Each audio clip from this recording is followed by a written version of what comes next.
Hello students, आज आपण admission of partner या थर्ड टॉपिकमधील पुढचा नेक्स्ट 9th प्रॅक्टिकल प्रॉब्लेम बघणार आहोत. प्रॉब्लेम बघूया. The following is the balance sheet of the firm Triveni traders as on 31st March 2019. Narmada and Godavari are there of the firm who share profit and losses in the ratio of 3:2 respectively. या प्रॉब्लेममध्ये त्रिवेणी ट्रेडर्सचं firm आहे आणि यामध्ये आपल्याला दोन partner सांगितलेले आहेत, नर्मदा आणि गोदावरी, आणि या दोन पार्टनरचं प्रॉफिट शेअरिंग रेशो आपल्याला 3:2 इथे सांगितलेलं आहे. पुढे आपल्याला बॅलन्स शीट दिलेला आहे. Balance sheet is on 31st March 2019. Liabilities साईडला दिलेले आहेत. क्रेडिटर्स 49,600, कॅपिटल्स त्यामध्ये नर्मदाचं कॅपिटल आपल्याला दिलेलं आहे 28,000 आणि त्यानंतरनं आपल्याला गोदावरीचं कॅपिटल दिलेलं आहे 28,000.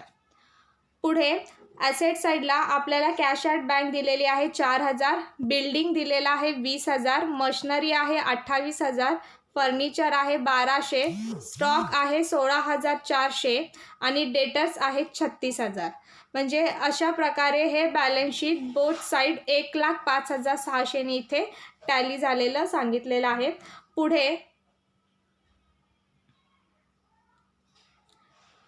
पुढे आपल्याला ॲडजस्टमेंट दिलेले आहेत.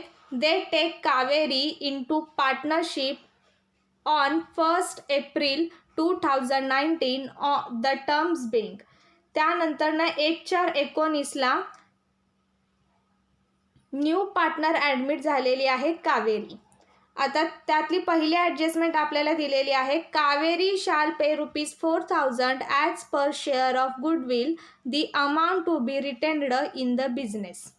म्हणजे कावेरीनं फर्ममध्ये गुडविल किती आणला आहे म्हणून सांगितलेलं आहे, 4,000 आणला आहे म्हणून सांगितलेलं आहे. आपण ट्रीटमेंट ऑफ गुडविल हा कंटेंट या टॉपिकमध्ये बघितलेला होता. तर त्या कंटेंटमध्ये आपल्याला ट्रीटमेंट ऑफ गुडविल कसं केलं जातं ते आपण बघितलेलं होतं. त्यामधली ही फर्स्ट केस आहे बघा इथे. त्यानंतर सेकंड ॲडजस्टमेंट आपल्याला दिलेली आहे. शी शाल bring ₹12,000 as capital for 1/4 share in the future profits. त्यानंतर कावेरीनं फर्ममध्ये किती कॅपिटल इन्व्हेस्ट केलेलं आहे, 12,000 कॅपिटल इन्व्हेस्ट केलेलं आहे म्हणून सांगितलेलं आहे आणि तिचा शेअर 1/4 आपल्याला इथे दिलेला आहे. त्यानंतर आपल्याला इथे थर्ड ॲडजस्टमेंट दिलेली आहे बघा. The firm assets were to be revalued as under. त्यामध्ये पहिली आपल्याला बिल्डिंग सांगितलेलं आहे. Building ₹24,000, machinery and furniture to be reduced by 10%, a provision of 5% on debtors is to be made for doubtful डेप्ट आणि stock is to be taken at a value of ₹20,000.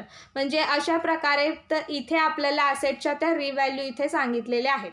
आणि त्यानंतरनं fourth adjustment आपल्याला इथं दिलेली आहे. The excess of capital of Narmada and Godavari over their due proportion of sharing profits of the new firm is to be transferred to their respective loan account. आता ही जी चौथी adjustment दिलेली आहे, access of capital, आपण last 2 प्रॉब्लेममध्ये बघितलेलं होतं. Problem number 7 आणि 8 मध्ये बघितलेलं होतं की जेव्हा आपल्याला एक्सेस ऑफ कॅपिटल दिलेलं असतं तेव्हा आपल्याला काय करावं लागतं, या तिन्ही पार्टनरचा न्यू रेशो कॅल्क्युलेट करून त्यानुसार ते कॅपिटल तिथं डिस्ट्रीब्यूट केलं जातं. आणि जे एक्सेस ऑफ कॅपिटल म्हणजे जो डिफरन्स आहे तो डिफरन्स आपल्याला कशामध्ये ॲडजस्ट करा म्हणून सांगितलेलं होतं, लास्ट प्रॉब्लेममध्ये कॅशमध्ये ॲडजस्ट करा म्हणून सांगितलेलं होतं. आता ते एक्सेस ऑफ कॅपिटल आपल्याला कुठे ॲडजस्ट करायचं आहे म्हणून सांगितलेलं आहे, लोन अकाउंटमध्ये ॲडजस्ट करायचं आहे म्हणून सांगितलेलं आहे. म्हणजे अशा 4 ॲडजस्टमेंट आपल्याला या प्रॉब्लेममध्ये इथं दिलेले आहेत. पुढे आपल्याला या प्रॉब्लेममध्ये काय प्रिपेअर करायचं आहे बघूया. Prepare profit and loss adjustment account की ज्याला आपण रिव्हॅल्युशन अकाउंट म्हणतो. कॅपिटल अकाउंट म्हणजे पार्टनर्स कॅपिटल अकाउंट आपल्याला ओपन करायचं आहे आणि न्यू बॅलन्स शीट आपल्याला इथे तयार करायचं आहे. आता आपण इथे सोल्युशन बघूया. पहिला आपण अकाउंट प्रिपेअर करून घेऊया. पहिला अकाउंट आहे profit and loss adjustment account म्हणजेच रिव्हॅल्युशन अकाउंट. त्यानंतर दुसरा अकाउंट आपण ओपन करूया पार्टनर्स कॅपिटल अकाउंट. त्यानंतरनं पुढे आपण बॅलन्स शीट तयार करून घेऊया. बॅलन्स शीटचा फॉर्मॅट आपल्याला इथं आहे. Liabilities inner rupees outer rupees आणि asset side inner rupees outer rupees. आणि त्याचप्रमाणे आपल्याला इथे वर्किंग नोटमध्ये 2 अकाउंट क्रिएट करायचे आहेत. जर आपण इथे बघितलं तर हे 2 अकाउंट आपल्याला इथं क्रिएट करायचे आहेत, जे की पहिलं आहे कॅश और बँक अकाउंट आणि जे दुसरं आहे ते गुडविल अकाउंट. असे 2 आपल्याला वर्किंग नोटमधले काय करायचे आहेत, अकाउंट ओपन करायचे आहेत. फर्स्ट ऑफ ऑल आता ॲडजस्टमेंट कोणकोणत्या आयटमवर आहेत ते बघूया. आपण जर पहिली ॲडजस्टमेंट बघितली तर पहिली ॲडजस्टमेंट जी गुडविलची आहे ती डायरेक्ट ॲडजस्टमेंट आहे. दुसरी ॲडजस्टमेंट कॅपिटलची ती पण डायरेक्ट ॲडजस्टमेंट आहे. आता त्यानंतरनं तिसरी जी ॲडजस्टमेंट आहे बघा, आपल्याला ॲसेटवर ॲडजस्टमेंट दिलेली आहे. त्यातली पहिली ॲडजस्टमेंट हे बिल्डिंगवर आहे, म्हणून आपण इथे काय करूया, बिल्डिंगला टिकमार्क करून घेऊया, कारण बिल्डिंगवर ॲडजस्टमेंट आहे. त्यानंतरनं दुसरी ॲडजस्टमेंट आपली कुठे आहे, दुसरी ॲडजस्टमेंट मशनरी फर्निचरवर आहे, मग इथे आपण मशनरी फर्निचरवर टिकमार्क करून घेऊया. त्यानंतर तिसरी ॲडजस्टमेंट जी आहे ती डेटर्सवर आहे आणि जी पुढची ॲडजस्टमेंट दिलेली आहे ती स्टॉकवर दिलेली आहे. म्हणजे जर आपण ॲसेट साईडचं कॅश अँड बँक आयटम सोडलं तर सर्व आयटमवर इथे आपल्याला काय दिलेले आहे, त्यांनी ॲडजस्टमेंट दिलेली आहे. आणि त्यानंतर जी चौथी ॲडजस्टमेंट आहे ती कॅपिटलची ॲडजस्टमेंट आहे, ती पण आपण डायरेक्ट करणार आहोत. मग त्यानंतरनं आता आपण आपल्याला कशावर ॲडजस्टमेंट आहे ते आपल्याला माहीत झालेलं आहे, त्यानुसार आपण पोस्टिंग करून घेऊया. पहिलं लायबिलिटी साईडला आयटम आहे क्रेडिटर्सचं पोस्टिंग आपण करूया. बॅलन्स शीटच्या लायबिलिटी साईडला क्रेडिटर्स आपण इथं घेतलेले आहेत बघा, 49,600 इथं घेतलेलं आहे. त्यानंतरनं पुढे आपल्याला काय सांगितलेलं आहे, कॅपिटल सांगितलेलं आहे. कॅपिटल आपल्याला 2 पार्टनरचे कॅपिटल दिलेलं आहे, नर्मदाचा 28,000 आणि गोदावरीचा 28,000. याचं पोस्टिंग आपण पार्टनर्स कॅपिटल अकाउंटच्या क्रेडिट साईडला बाय बॅलन्स ब्रॉडडाऊन म्हणून इथं केलेलं आहे. 28,000 नर्मदाचं आणि गोदावरीचं 28,000. म्हणजे लायबिलिटी साईड इथे आपली संपली. त्यानंतर ॲसेट साईडला कॅश ॲट बँक आहे. आता आपण वर्किंग नोटमध्ये कॅश और बँक अकाउंट ओपन केलेलं आहे. कॅश और बँक अकाउंटच्या डेबिट साईडला आपण इथे घेऊया की कॅश अकाउंट और बँक अकाउंटच्या डेबिट साईडला आपण इथं घेतलेलं आहे टू बॅलन्स ब्रॉडडाऊन 4,000 इथं घेतलेलं आहे. त्यानंतरनं पुढे आहे आपल्याला बिल्डिंग दिलेलं आहे. आता या सगळ्या असेटवर आपल्याला इथे ॲडजस्टमेंट आहे, त्यामुळे या सगळ्यांची अमाऊंट आपण इनर कॉलममध्ये घेऊया. त्यामुळे बॅलन्स शीटच्या असेट साईडला बिल्डिंग इनर कॉलमला घेतली 20,000, ह्याच्यावर ॲडजस्टमेंट आहे म्हणून आपण इथे एक ओळ सोडली. त्यानंतर मशनरी आहे 28,000 इनर साईडला घेतलं.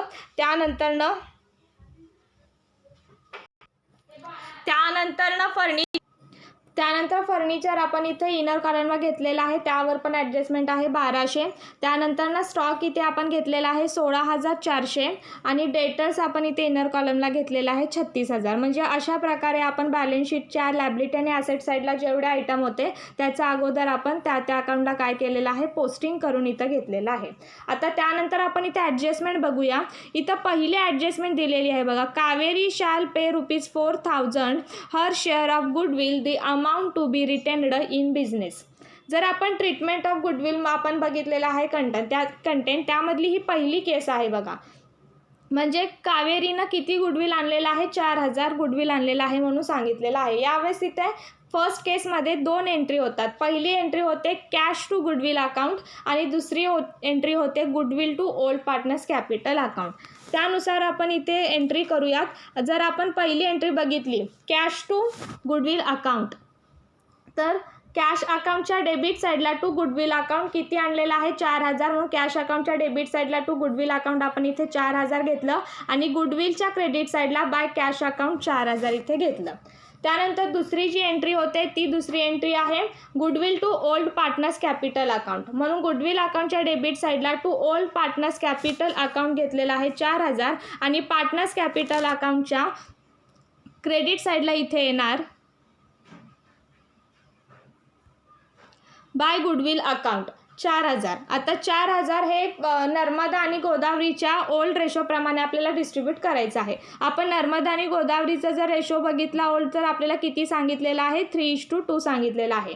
म्हणून नर्मदाचा आपल्याला जर गुडविल किती हिस्सा आहे हे काढायचं असेल तर 4,000 गुणिले 3/5 केलं तर नर्मदाला 2,400 मिळतात आणि त्याचप्रमाणे 4,000 गुणिले 2/5 केलं तर गोदावरीला किती मिळतात, 1,600 रुपये. म्हणजे अशा प्रकारे आपण काय केलेलं आहे, गुडविल त्यांच्या ओल्ड रेशोप्रमाणे इथे डिस्ट्रीब्यूट केलेला आहे. त्यानंतर ना आता दुसरी ॲडजस्टमेंट बघूया. दुसरी ॲडजस्टमेंट आपल्याला काय दिलेली आहे, दुसरी ॲडजस्टमेंट आपल्याला दिलेली आहे, she shall bring rupees 12,000 as her capital for 1/4 share in the future profits. म्हणजे कावेरीनं फर्ममध्ये किती कॅपिटल इन्व्हेस्ट केलेलं आहे म्हणून सांगितलेलं आहे 12,000 आणि त्याचा शेअर आपल्याला किती सांगितलेला आहे 1/4 सांगितलेला आहे. कॅपिटल फॉर्ममध्ये आलं म्हणजे एंट्री काय होणार, cash account debit to capital account. त्यामुळं कॅश अकाउंटच्या डेबिट साईडला आपण घेतलं cash account debit to Kaveri's capital account, इथे 12,000 घेतलं. आणि पार्टनर्स कॅपिटल अकाउंटच्या क्रेडिट साईडला आपण इथे घेतलं बाय कॅश और बँक अकाउंट 12,000 आपण कावेरीच्या कॉलममध्ये घेतलं. म्हणजे अशी ही सेकंड ॲडजस्टमेंट आपल्याला सांगितलेली आहे. त्यानंतर थर्ड ॲडजस्टमेंटमध्ये आपल्याला ॲसेटच्या सगळ्या काय सांगितलेल्या आहेत, रिव्हॅल्यू इथं सांगितलेल्या आहेत बघा. त्या रिव्हॅल्यू आपण इथे बघूया. पहिली जी दिलेली आहे बिल्डिंग दिलेली आहे 24,000 आणि इथं जर आपण बिल्डिंग बघितली बॅलन्स शीटला तर 20,000. म्हणजे 20,000ची बिल्डिंग 24,000 झालं म्हणजे आपल्याला फायदा झाला. त्यामुळे आपण बॅलन्स शीटमध्ये जे बिल्डिंग घेतलं होतं 20,000 इनर कॉलमला किंमत वाढली म्हणून आपण जी एक लाईन सोडली होती तिथे घेतलं आपण ॲड ॲप्रिसिएशन. कितीने किंमत वाढली 4,000ने म्हणून 4,000. 20,000 प्लस 4 बाहेर घेतलं 24,000. आता ॲसेटची किंमत वाढली म्हणजे आपला फायदा झाला म्हणून प्रॉफिट अँड लॉस ॲडजस्टमेंटच्या क्रेडिट साईडला बाय बिल्डिंग अकाउंट घेतला आपण इथे 4,000. त्यानंतर ना पुढे आपल्याला machinery and furniture to be reduced by 10% इथं सांगितलेलं आहे. म्हणजे मशनरी आणि फर्निचरची 10% व्हॅल्यू ही कमी झालेली आहे. व्हॅल्यू कमी झाली म्हणजे आपला लॉसच झाला. म्हणून मशनरीमध्ये 28,000वर आपण 10% चार्ज केलं तर 2800 येतात. म्हणून लेस डिप्रिसिएशन आपण केलं 2800. 28,000मधून 2800 गेले 25,200 उरले. मशनरीची किंमत कमी झाली म्हणजे आपला लॉस झाला म्हणून प्रॉफिट अँड लॉस ॲडजस्टमेंटच्या डेबिट साईडला टू मशनरी अकाउंट आपण इथे घेतलं 2800. त्याचप्रमाणे फर्निचरची पण 10% व्हॅल्यू ही काय झालेली आहे, डिक्रीज झालेली आहे. म्हणून 1200वर 10% आपण काढलं तर 120 येतात. त्यामुळे लेस डिप्रिसिएशन 120. 1200मधून 120 गेले 1080 इथे आलेले आहेत. आणि याचा दुसरा इफेक्ट, आता आपला फर्निचरची व्हॅल्यू जर कमी झाली तर आपल्याला काय होतं, लॉस येतो. म्हणून प्रॉफिट अँड लॉसच्या ॲडजस्टमेंटच्या डेबिट साईडला घेतलं टू फर्निचर अकाउंट 120. त्यानंतर ना आपल्याला पुढे provision of 5% on debtors is to be made for doubtful debt. म्हणजे आपल्याला डेटरवर RDD इथं चार्ज करायला सांगितलेलं आहे 5%. त्यामुळे आपण इथे ॲसेट साईडला डेटर्स घेतलेला आहे. डेटर्सची अमाऊंट किती सांगितलेली आहे 36,000. 36,000वर 5% चार्ज केलं तर किती येतात 1,800.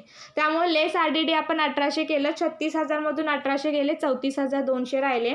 आता आपल्या डेटर्सची किंमत कमी झाली याचा अर्थ आपल्याला काय झाला, लॉस झाला. म्हणून प्रॉफिट अँड लॉस ॲडजस्टमेंटच्या डेबिट साईडला टू RDD अकाउंट आपण इथं घेतलेला आहे 1,800. त्यानंतर ना पुढे stock is to be taken at a value of ₹20,000. म्हणजे स्टॉकची व्हॅल्यू इथे आपल्याला 20,000 दिलेली आहे आणि ओल्ड बॅलन्स शीटला किती आहे 16,400.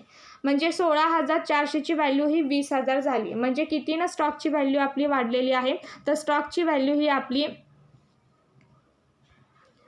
3,600नी वाढलेली आहे. त्यामुळे स्टॉक आहे इनर कॉलमला आपण घेतलं 16,400. त्यामध्ये ॲड ॲप्रिसिएशन म्हटलं 3,600नी आपली व्हॅल्यू वाढली म्हणून 3,600 ॲड केलं. 16,400 प्लस 3,600 आउटरला किती घेतलं 20,000. स्टॉकची किंमत वाढली म्हणजे आपला फायदा झाला म्हणून प्रॉफिट अँड लॉस ॲडजस्टमेंट अकाउंटच्या क्रेडिट साईडला आपण बाय स्टॉक अकाउंट घेतलं इथं 3,600. म्हणजे अशा प्रकारे आपल्याला इथे थर्ड ॲडजस्टमेंट सांगितली. त्यानंतर लास्ट फोर्थ ॲडजस्टमेंट आपल्याला दिलेली आहे. The excess of capital Narmada and Godavari over their due proportion of sharing profit of the new firm is to be transferred to their respective loan account. म्हणजे आपलं जे access of capital याचा अर्थ काय आहे की आपल्याला या तिन्ही पार्टनरचा न्यू रेशो कॅल्क्युलेट करायचा आहे आणि त्यानुसार ते कॅपिटल डिस्ट्रीब्यूट करायचं आहे. आणि जे एक्सेस ऑफ कॅपिटल असेल ते आपल्याला लोन अकाउंटमध्ये काय करायचं आहे, ॲडजस्ट करायचं आहे. तर यासाठी वर्किंग नोट बघूयात.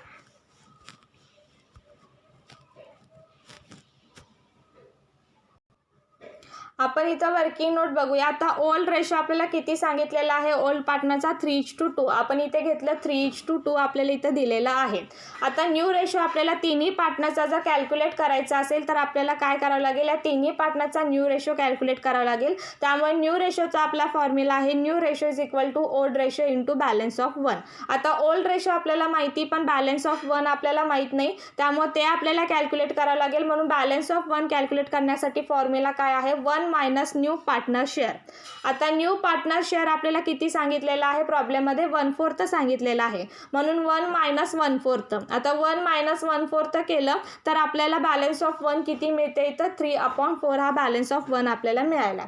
आता आपल्याला ओल्ड रेशो पण माहिती आणि बॅलन्स ऑफ 1 पण माहिती, तर त्यानुसार आपण न्यू रेशो इथे कॅल्क्युलेट करू शकतो. म्हणून न्यू रेशो पहिल्यांदा नर्मदाचं काढणार आहोत. म्हणून नर्मदा इज इक्वल टू, नर्मदाचा ओल्ड रेशो किती आहे 3/5. म्हणून 3/5 इंटू बॅलन्स ऑफ 1 3/4 केलं तर किती येणार 9/20. त्याप्रमाणे आपण गोदावरीचं कॅल्क्युलेट केलं. गोदावरीचा ओल्ड रेशो आहे 2/5 इंटू 3/4 कॅल्क्युलेट केलं तर 6/20 येतं. त्यानंतर आपण कावेरीचा न्यू रेशो आपल्याला इथं शेअर सांगितलेला आहे 1/4. आता जर आपण नर्मदा आणि गोदावरीचा बेस बघितला तर 20 हा इक्वल आहे. तोच बेस आपल्याला कावेरीला इक्वल करण्यासाठी काय करावं लागेल, आपल्याला 5 ने मल्टिप्लाय करावं लागेल आणि 5 ने डिवायडेड करावं लागेल. म्हणून इंटू 5/5 केलं तर कावेरीचा आपण न्यू रेशो किती काढला 5/20 काढला. म्हणून तिन्ही पार्टनरचा आपण न्यू रेशो किती काढलेला आहे 9/20 = 6/20 = 5/20. म्हणजेच एक्झॅक्टली आपण रेशो त्यांचा किती काढलेला आहे 9:6:5. इथे आपल्याला न्यू रेशो आपल्याला मिळाला. त्यानुसार आपण काय करतो, न्यू रेशो मिळाल्यानंतर फर्मचं टोटल कॅपिटल किती आहे आपल्याला काढावं लागेल. म्हणून total capital is equal to 12,000 into, आता न्यू पार्टनरचा शेअर होता 1/4, म्हणजे 4 पैकी 1 हिस्सा हा कावेरीनं आणलेला आहे. तर 4 हिस्साचं कॅपिटल किती असणार, म्हणून आपण 12,000 गुणिले 4/1 केलं तर आपल्याकडे टोटल कॅपिटल किती आहे 48,000 टोटल कॅपिटल आलं. आता हे टोटल कॅपिटलनुसार आपल्याला काय करावं लागेल, या तिन्ही पार्टनरचं न्यू कॅपिटल इथं फाइंड आउट करावं लागेल. त्यामुळे capital of partners new ratio पहिली आहे नर्मदा. नर्मदाचं आपण कॅपिटल काढणार आहोत 48,000 गुणिले नर्मदाचा न्यू रेशो आहे 9/20, म्हणून 48,000 गुणिले 9/20 केलं तर नर्मदाचं 21,600 येणार. त्याचप्रमाणे गोदावरी 48,000 गुणिले गोदावरीचा न्यू रेशो आहे 6/20 म्हणजे 14,400 येणार. आणि कावेरीचा रेशो आहे आपल्याला 5/20 दिलेला आहे, म्हणून 48,000 इंटू 5/20 केलं म्हणजे किती येणार 12,000. म्हणजे अशा प्रकारे आपण या तिन्ही पार्टनरचं काय केलेलं आहे न्यू कॅपिटल. आता आपण तिन्ही पार्टनरचा जो न्यू कॅपिटल फाइंड आउट केलेला आहे त्याचा इफेक्ट आपण कुठं देणार, पार्टनर्स कॅपिटल अकाउंटच्या डेबिट साईडला इथे टू बॅलन्स कॅरी डाऊन दिसते बघा, इथे टू बॅलन्स कॅरी डाऊन म्हणून देणार. आपण नर्मदाचं काढलं होतं 21,600, ते इथे आपण घेतलं. गोदावरीचं 14,400 आणि कावेरीचं 12,000. त्यानंतर याचा दुसरा इफेक्ट आपण कुठे देणार, तर बॅलन्स शीटच्या लॅबिलिटी साईडला कॅपिटल अकाउंट म्हणून नर्मदाचं घेतलं आपण 21,600, गोदावरी 14,400 आणि कावेरी 12,000. म्हणजे अशा प्रकारे आपण त्या कॅपिटलचे इथे 2 इफेक्ट दिलेले आहेत. आता आपण इथे एक एक अकाउंट क्लोज करूयात. आता वर्किंग नोट मधलं जे गुडविल अकाउंट आहे ते गुडविल अकाउंट ऑटोमॅटिक 4,000 ने बोथ साईड टॅली होतं. त्यानंतर ना आपण पुढे profit and loss adjustment account tally करूया. Profit and loss adjustment account बघितलं तर क्रेडिट साईडची टोटल ही डेबिट साईडपेक्षा जास्त आहे. त्यामुळे 4,000 प्लस 3,600 म्हणजे 7,600नी हे अकाउंट बोथ साईड टॅली झालं. 7,400 मधून आपण 2,800 वजा 120 वजा 1,800 केलं तर डिफरन्स 2,880चा येतो, जो की आपण to profit on revaluation transfer to capital account म्हणून ट्रान्सफर करतो. आता हे जे प्रॉफिट झालेलं आहे ते आपल्याला ओल्ड पार्टनरला त्यांच्या ओल्ड रेशो प्रमाणे इथं काय करायचं आहे ट्रान्सफर करायचं आहे. त्यामुळे 2,880 गुणिले नर्मदाचा रेशो आपण बघितला तर 3/5, तर नर्मदाला किती प्रॉफिट डिस्ट्रीब्यूट होणार 17,800. आणि त्याप्रमाणे आपण गोदावरीचं केलं तर 2,880 गुणिले 2/5, तर गोदावरीला 1,152 प्रॉफिट मिळतो. म्हणजे अशा प्रकारे ओल्ड रेशो प्रमाणे आपण ते रिव्हॅल्युशन प्रॉफिट नर्मदा आणि गोदावरी या 2 पार्टनरमध्ये इथं डिस्ट्रीब्यूट केलेलं आहे. आता हे प्रॉफिट आपल्याला पार्टनर्स कॅपिटल अकाउंटच्या क्रेडिट साईडला ट्रान्सफर करायचं आहे. म्हणून by P&L adjustment account in bracket profit म्हणून आपण घेतलेला आहे. नर्मदाचा किती प्रॉफिट आहे 1728 आणि गोदावरीचा किती आहे 1152. म्हणजे अशा प्रकारे आपण पहिलं अकाउंट क्लोज केलं. त्यानंतर आपण पार्टनर्स कॅपिटल अकाउंट क्लोज करूया. पार्टनर्स कॅपिटल अकाउंटमध्ये जर आपण डेबिट साईडपेक्षा क्रेडिट साईडची टोटल ही जास्त आहे, त्यामुळे नर्मदाची जर आपण टोटल बघितले तर 28,000 प्लस 2,400 प्लस 1728 केलं तर 32,128ने नर्मदा अकाउंट टॅली होतं. आणि 32,128 मधून हे जे बॅलन्स कॅरी डाऊन आपण घेतलेलं आहे 21,600 ते मायनस केलं तर किती येतात 10,528चा डिफरन्स इथे येतो. आणि तो डिफरन्स आपल्याला कशामध्ये ॲडजस्ट करा म्हणून सांगितलेला आहे, तर तो लोन अकाउंटमध्ये ॲडजस्ट करा म्हणून इथे सांगितलेलं आहे. म्हणून 10,528 जो डिफरन्स आलेला आहे त्याला आपण टू लोन अकाउंट म्हणून इथं दिलेला आहे. त्यानंतर आपण गोदावरीची टोटल बघितली तर क्रेडिट साईडची टोटल इथं जास्त आहे म्हणून 28,000 प्लस 1,600 प्लस 1152 केलं तर 30,752 टोटल येते. म्हणजे गोदावरी अकाउंट 30,752 टॅली झालं. आता या 30,752 मधून गोदावरीचे 14,400 हे कॅपिटल लेस केलं तर कितीचा डिफरन्स येतो 16,352चा. आता हा 16,352चा जो डिफरन्स आहे तो आपल्याला लोन अकाउंटमध्ये ॲडजस्टमेंट करायचा आहे म्हणून त्याला आपण इथे लोन अकाउंट दिलं. आणि जर कावेरीचं अकाउंट बघितलं तर कावेरीचं अकाउंट बोथ साईड ऑटोमॅटिक 12,000ने टॅली होतं. आता हे जो डिफरन्स आहे आलेला आहे लोन अकाउंट तो आपल्याला कुठे ट्रान्सफर करायचा आहे, तो बॅलन्स शीटच्या लायबिलिटी साईडला आपण इथे ट्रान्सफर केलेला आहे. टू लोन अकाउंट म्हणून केलेला आहे. आता टू लोन अकाउंट इथे किती आहे नर्मदाचं जे की आपण इथे काढलेलं आहे 10,528 म्हणून आपण इथे घेतलं 10,528 आणि गोदावरीचं किती आहे 16,352. आता जर इथं तुम्हाला विचारायला असतं की जर इथे लोन अकाउंट आपण डेबिट साईडलाच का केलं, कारण जर डिफरन्स आला तर क्रेडिट साईडला पण डिफरन्स येऊ शकतो. जर क्रेडिट साईडला डिफरन्स आला असता तर आपण ॲसेटमध्ये लोन म्हणून दाखवलं असतं आणि इथं डेबिट साईडला डिफरन्स आलेला आहे म्हणून इथं लायबिलिटी साईडला आपण इथे लोन अकाउंट म्हणून तिथं घेतलेलं आहे. आता यानंतर आपण वर्किंग नोटमधलं जे आपल्याला कॅश अकाउंट आहे ते कॅश अकाउंट आपल्याला इथे क्लोज करायचं आहे. कॅश अकाउंटमध्ये बघितलं तर कॅश अकाउंट म्हणजे डेबिट साईडचीच टोटल आहे, क्रेडिट साईड नील आहे म्हणून 4,000 प्लस 4,000 प्लस 12,000 केलं तर कॅश अकाउंट आपलं 20,000ने टॅली होतं. आणि क्रेडिट साईडला फरक येतो 20,000 तर त्याला आपण म्हटलं बाय बॅलन्स कॅरी डाऊन 20,000. आता जो कॅश ॲट बँकचा जो बॅलन्स आहे तो आपण काय करणार आहे बॅलन्स शीटच्या ॲसेट साईडला ट्रान्सफर करणार आहे म्हणून बॅलन्स शीटच्या ॲसेट साईडला आपण इथे घेतलं कॅश ॲट बँक 20,000. मग आता बॅलन्स शीट आपण क्लोज करूया. लायबिलिटी साईडची टोटल बघितली तर कॅपिटलची 21,600 प्लस 14,400 प्लस 12,000 10,528 13,352 आणि 49,600 तर टोटल किती येते 1,24,480. आणि त्याच प्रकारे आपण ॲसेट साईडची टोटल घेतली तर 24,000 प्लस 25,200 प्लस 1,080 प्लस 20,000 प्लस 34,200 आणि प्लस 20,000 केलं तर ॲसेट साईडची टोटलसुद्धा 1,24,480 येते. म्हणजे अशा प्रकारे हे बॅलन्स शीट आपलं 1,24,480ने बोथ साईड टॅली झालेलं आहे. म्हणजे अशा प्रकारे आपण या प्रॉब्लेमचं इथं सोल्युशन बघितलेलं आहे. Thank you for listening me.